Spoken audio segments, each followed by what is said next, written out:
கோலி talk Kollywood news. Single take artist Dhanush. துள்ளுவதோ இளமை படத்துல அறிமுகமான தனுஷ் ஆடுகளம் படத்துக்கு அப்புறம் 100% சிறந்த நடிகர் ஆயிட்டாரு. அது வரைக்கும் தனுஷ ஒல்லிப்பிச்சான் சுல்லான்னு சாதாரணமா கருதிட்டு வந்த நடிகர்கள் கூட அவரோட நடிப்பை பார்த்து அசந்து போனாங்க.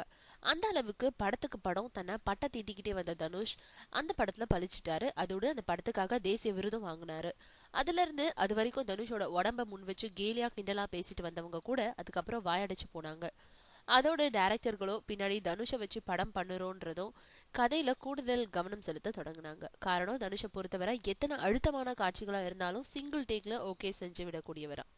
அதுவும் கேமரா முன்னாடி வர்றதுக்கு முன்னாடி வரைக்கும் எப்படி இருந்தாலும் டைரக்டர் ஆக்ஷன் சொன்னதும் அந்த கதாபாத்திரமாவே மாறிடுவாராம். அதோடு டைரக்டர்கள் எதிர்பார்த்ததை விடவும் சிறப்பா நடிச்சு ஒரே டேக்ல ஓகே செஞ்சுட்டு வரான்.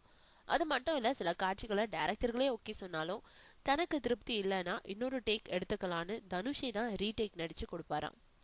அந்த அளவுக்கு தொழில ஈடுபாடு காட்டி நடிச்சிட்டு இருக்காராம் தனுஷ்.